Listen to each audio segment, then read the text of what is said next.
Chapter 1. The Funeral. The bells of St. Jude's toll through the grey November morning as I stand beside my husband's coffin and listen to the sound of my own life being pronounced over. The chapel is cold despite the great fires burning in the iron grates. Damp has crept into the ancient stone, bringing with it the scent of rain, extinguished candles, and wet wool. Beyond the tall Gothic windows, the grounds of Ashbourne disappear beneath a curtain of mist. Bare branches scratch against the glass, and the yew trees stand black and solemn along the path leading from the chapel. Everything is black.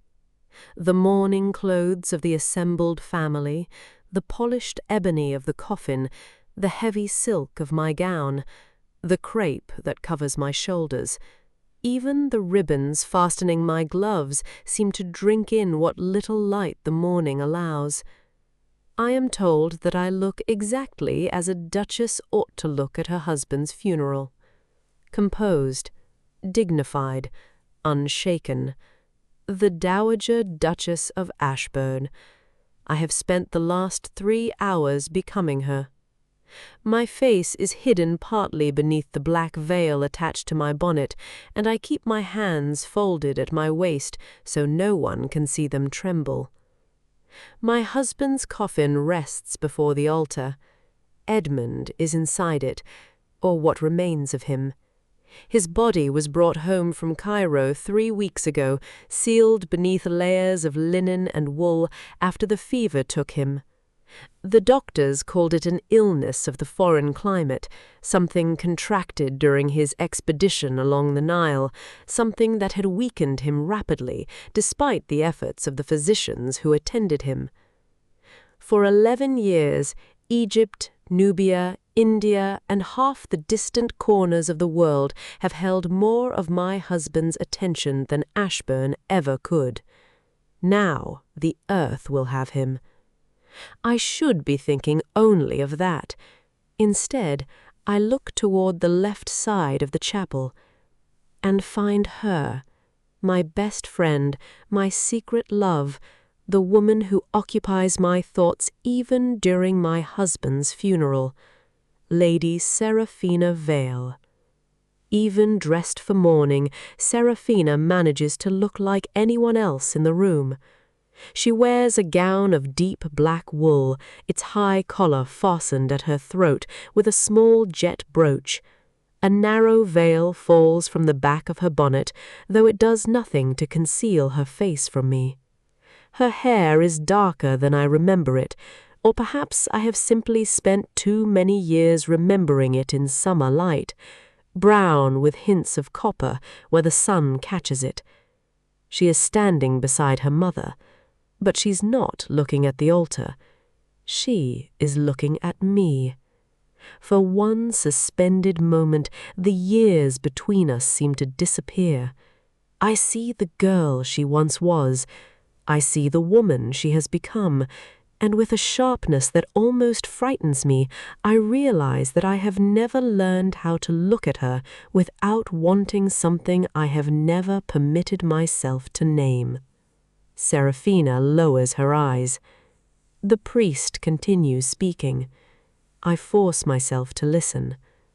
The words are solemn and familiar, a life ended, a soul departed, the promise of resurrection. Around me people bow their heads. Someone behind me quietly weeps. I do not. I have not cried since the telegram arrived. Perhaps there is something wrong with me, or perhaps 11 years of practice have taught me how to keep every important feeling locked behind my ribs. Edmund and I were never unhappy. That is the truth I have told myself for years. He was kind to me. He was generous. He never raised his voice. He never demanded affection I could not give. When his archaeological work called him abroad, he went without resentment when I chose to remain in England.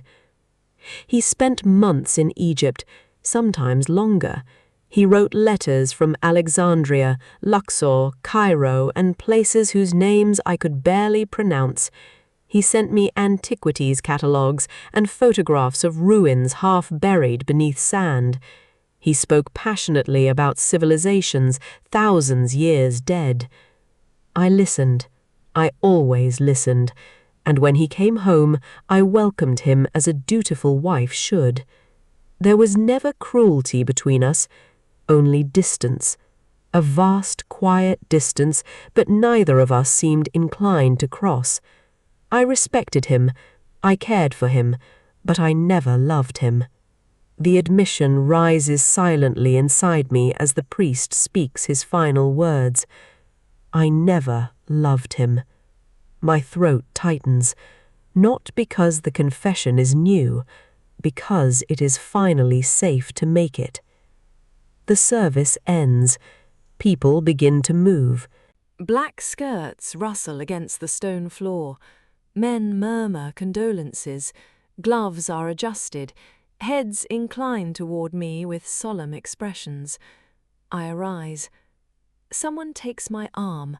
I barely notice. My eyes find Seraphina again. She is waiting near the chapel doors. For me. My heart gives one hard, painful beat. I walk toward her. The great wooden doors open, and November air sweeps into the chapel. It smells of rain and fallen leaves. The stone path outside glistens beneath the overcast sky. As I step through the doorway, my gloved hand brushes against Seraphina's. It is nothing, an accident, the slightest contact of fingertips, yet my entire body reacts as though I have been struck. I stop breathing. The sensation travels from my fingers up my arm, startlingly warm beneath the black silk of my glove. For an instant I am not 34 years old. I am 18. I am standing in the summer gardens at Ravensmere. Seraphina is beside me, laughing because I have just accused her of deliberately frightening my horse. She reaches for my hand. Her fingers brush mine. Just that, nothing more, and I remember the strange flutter that seized my chest, the confusion, the sudden awareness of the warmth of her skin. I remember looking at her hand and then at her face, wondering why the touch of this girl affected me in a way no young man ever had. I remember thinking, with the terrified certainty of youth, "Oh." I had spent my childhood being told what sort of husband I would one day have. I had watched girls become excited over handsome young gentlemen at balls. I had listened to whispers about engagements and wedding gowns. I had never understood their fascination, not until Seraphina touched me. The memory vanishes. I am back beneath the stone archway of St. Jude's. Seraphina has already withdrawn her hand, but her eyes are fixed on mine. For one heartbeat, neither of us speaks. Then someone approaches to offer me condolences, and the moment breaks. I spend the next hour receiving sympathy from people I barely hear. At last, when the final carriage disappears down the drive, I escape. I walk through the east corridor and into the small withdrawing room adjoining the library. The fire has nearly burned down. I close the door. Silence. I remove my gloves. My hands are shaking. I stare at them. Then I laugh once, quietly and without humor. 11 years. 11 years of marriage. 11 years of telling myself that whatever I once felt for Seraphina was merely the foolish intensity of youth. And one touch has undone all of it. The door opens behind me. I turn. Seraphina stands there. She has removed her bonnet. A few strands of dark hair have loosened around her temples. Arabella. My name in her voice is almost enough to make me cry. I turn away. "I am sorry," she says. "For what?" for coming in without asking. I manage a small smile. You have been doing that since you were 16, walking into my life whenever you please. A faint smile touches her mouth, but it disappears almost immediately. I should have come sooner. I have been busy with the new book, she says, but that is a poor excuse. I should have visited. You always visit, once a week usually. For years, those afternoons have been among the few hours of my life I genuinely anticipate. Seraphina comes to Ashbourne, and we shut ourselves away from the world with tea and books. She talks animatedly about her latest novel, about some character refusing to behave as she planned, or some idea she has for an essay. Her eyes brighten when she speaks of her work. Her hands move as she talks. And I talk too, freely, about books, music, politics, the estate, the things I care about but rarely have anyone willing to hear. Edmund never minded my conversation, but his own interests always carried him elsewhere. Archaeology, ancient civilizations, excavations. Artifacts. He could speak for hours about a buried temple and barely notice that I had said nothing. With Seraphina, I never have to struggle to be heard. I missed you, I say. The words escape before I can stop them. Her expression softens. I missed you too. She comes closer. I am sorry, Arabella. She reaches for my hand. Her fingers close gently around mine. Warmth spreads through me, but it isn't only warmth. It is recognition. It is memory. It is the sudden, unbearable awareness of her skin against mine. Her thumb presses lightly over my knuckles. My breath catches. She squeezes my hand. I pull it back. Stop. She freezes. What? Don't.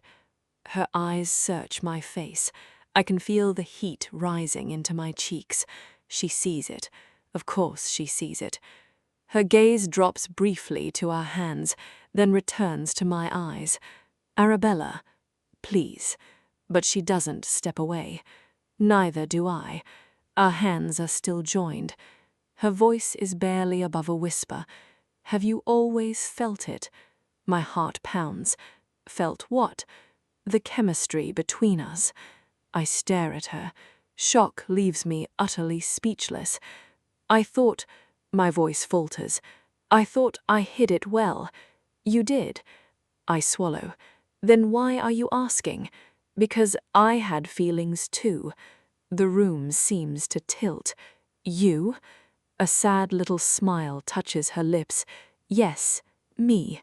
For 11 years I have believed my love was a private madness I had invented, and now she is telling me I was not alone. Why didn't you ever say anything? Because you were going to marry him. I hadn't married him yet, but you were going to. Her fingers tighten around mine.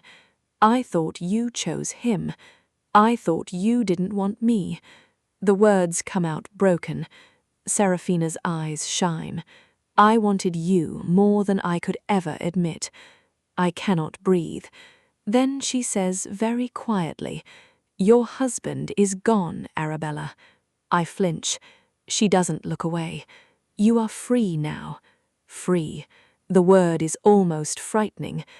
I have enough money to live as I please, and my books give me an income of my own. You don't need a husband. Neither do I. Her thumb brushes my hand again. We could be together. I stare at her. It is the dream I have buried so deeply that I no longer know how to reach it. And somehow, now that it has been placed in front of me, I feel almost angry. You didn't show any interest in me before I married. I couldn't. Why?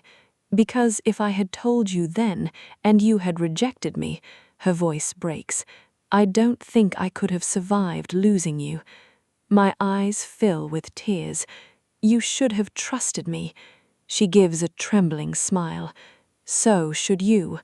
Neither of us lets go. and for the first time in my life, I allow myself to wonder what might happen if I stop being afraid. Chapter 2. Our Past.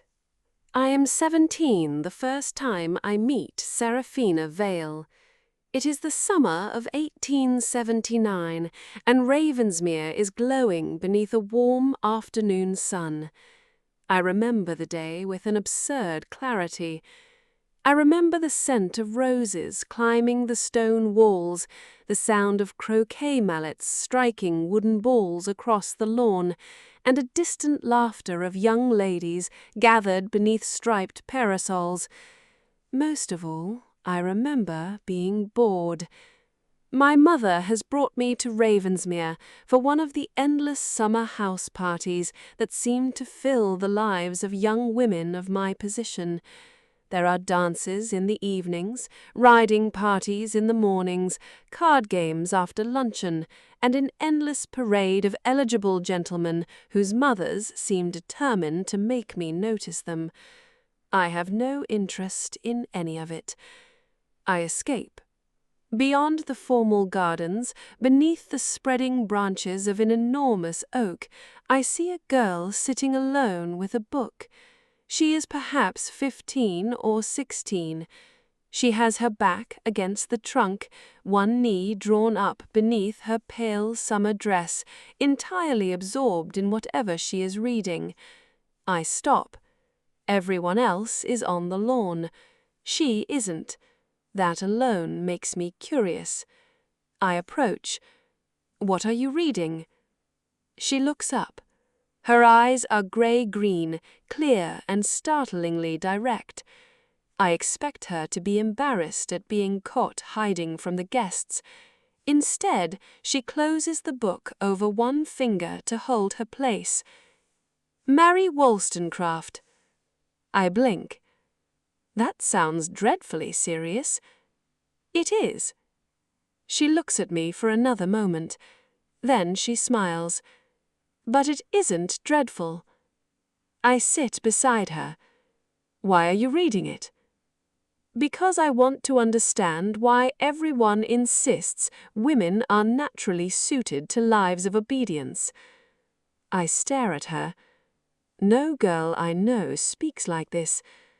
I glance toward the house. "You're going to get yourself into trouble." "Probably." She opens the book again. "Will you tell my mother?" I laugh. "No." "Then you may stay." I should have been offended. Instead, I smile. "What is your name?" "Seraphina Vale." I know the name. Her father is the Earl of Ravensmere. "You're the daughter of the house." "And you are Lady Arabella Ashford." I raise an eyebrow. "You know me?" "Everyone knows you." That sounds ominous. It isn't. You're the girl everyone says will marry extraordinarily well. I groan. "You see, ominous." She laughs. And that is how it begins. Not with a grand declaration, not with fate announcing itself, with a book beneath an oak tree and a girl who would rather discuss the condition of women than flirt with a gentleman on the lawn. I begin seeking Seraphina out every day. At first I tell myself it is because she is interesting, then because she makes me laugh, then because she is the only person at Ravensmere who never seems to expect me to behave like the girl everyone believes I should be. We talk about everything, sometimes for hours.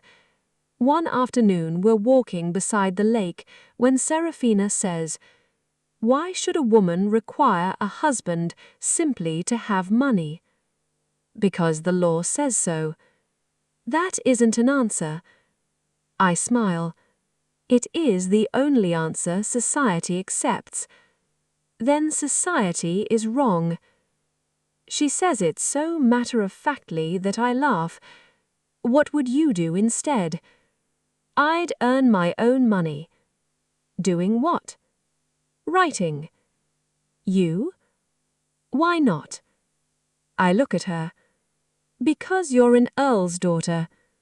Exactly, which means I ought to have enough education to do it. I laugh again. She nudges my shoulder. You disagree? No, I think you're dangerous. She smiles. I'll take that as a compliment. Another afternoon, we're sitting in the library with books scattered around us.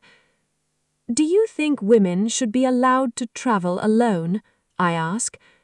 Absolutely. Even abroad? Especially abroad. Your father will never permit it. Then I'll have to become successful enough that I won't require his permission. I look at her for a moment. You really mean to live differently from everyone else? I mean to live according to my own wishes. I don't tell her how much I admire that. I don't yet know how important that admiration will become. The summer passes too quickly.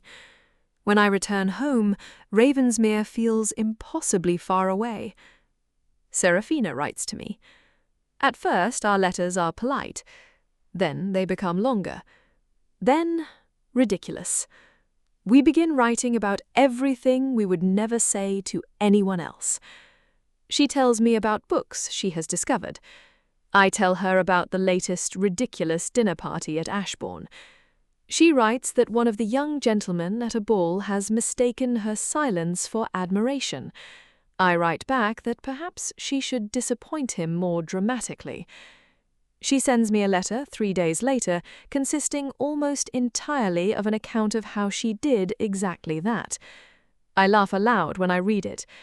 My mother asks what is so amusing. Nothing. It is never nothing. It is always Seraphina. The following summer I return to Ravensmere. We are inseparable. We ride through the woods in the mornings. We swim in the lake when the weather is warm enough. We spend afternoons in the library. At night, after everyone has retired, we sometimes slip from our rooms and meet in the gardens.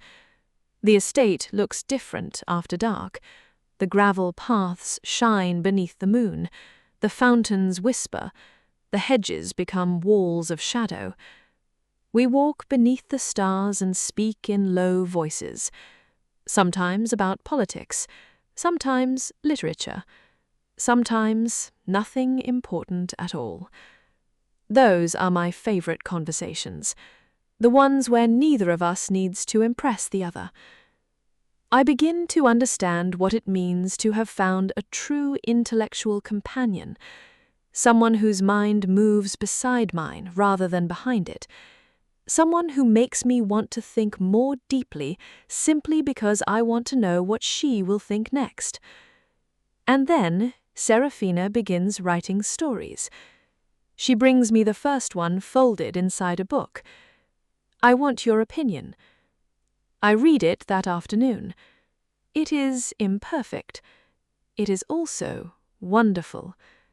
There is a young woman in it who refuses an arranged marriage and leaves England to become a teacher abroad. When I finish, Seraphina is watching me anxiously. Well, you must publish it some day. She stares at me. You really think so? I know so. Even if everyone thinks it improper? Let them. She smiles. I'd need money. Then you shall have it. She laughs. You cannot simply give me money. Why not? Because you are a lady. And you're my friend. She shakes her head. You make it sound very simple. Perhaps it is. I don't understand then how deeply those words settle inside me, because somewhere in the private, impossible world of my imagination, I begin constructing a future. Seraphina becomes a writer, a celebrated one. Her books sit in every respectable London library. People know her name, they admire her mind, and I am there beside her. I don't know what that life is called. I only know that I want it. I imagine a house where she has a study overlooking the garden. I imagine her writing while I read nearby. I imagine long evenings when she tells me about her characters and I tell her about everything I have been thinking. I imagine supporting her, protecting her, making certain she never has to give up the life she wants simply because she is a woman.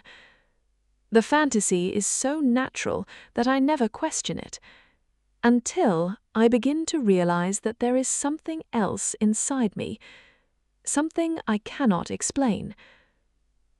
I am 19 when I finally understand. We are walking beside the lake. Seraphina has been talking animatedly about a new story she wants to write. I am barely listening. I am watching her. The sunlight catches the loose strands of her brown hair. Her cheeks are flushed from the walk. She turns towards me while speaking, her eyes bright with excitement. Then she reaches for my hand. Our fingers brush. The world changes. It is the same sensation I remember years later beneath the stone archway of St. Jude's. That warmth, that shock, that sudden awareness of another woman's body standing close to mine. I look down at our hands, then at Seraphina. She hasn't noticed anything. She is still talking. I barely hear her. Because I understand. I am attracted to her. Not merely fascinated, not merely fond. I want her. The realization frightens me so badly that I pull my hand away. Seraphina looks at me. Are you all right? Yes. It is a lie. I spend the rest of that summer trying to understand what I have become. There is no one I can ask, no book I can openly seek, no conversation a young woman can safely have. So I say nothing. I simply love her, quietly, hopelessly, and increasingly I begin to believe she might love me too. By the following year, I have almost convinced myself that I will tell her. We are sitting together in the gardens at dusk. The last light of the sun lies across the lawns. Seraphina is reading something she has written. I am watching her instead of the page. I have been thinking, I say. She looks up. That is usually dangerous. I smile. I want you to live at Ashbourne. She laughs. Your mother would have a fit. I mean it. Her smile fades. You do? Yes. I don't know how to say the rest. I don't know how to tell her that I want her there not as a guest, not as a friend, but as the center of the life I have begun imagining. I take a breath. Would you ever consider... A carriage appears at the end of the drive. My mother's carriage. My heart sinks. The conversation ends before it has begun. By the following week, everything has changed. My parents have chosen my future. I am to marry Edward Ashbourne, the Duke, a man I barely know. I remember sitting in my mother's drawing room while she tells me how fortunate I am.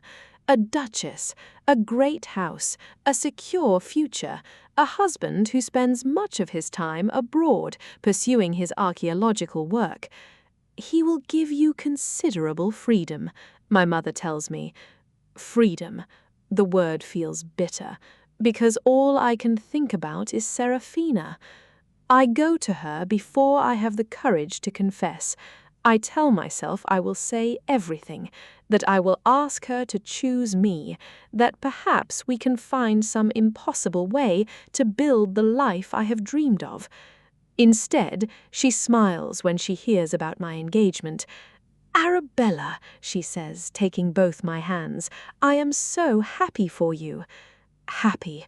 The word destroys me. She tells me she has decided to move to London.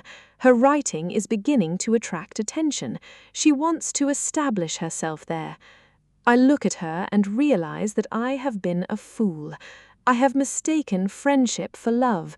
I have built an entire future inside my own head. She doesn't love me. She never has. So I smile, I congratulate her, and I let her go. That night, I cry into my pillow like a child. A few weeks later, I marry the Duke of Ashbourne. The story continues in the next part. Find the next part on my YouTube channel.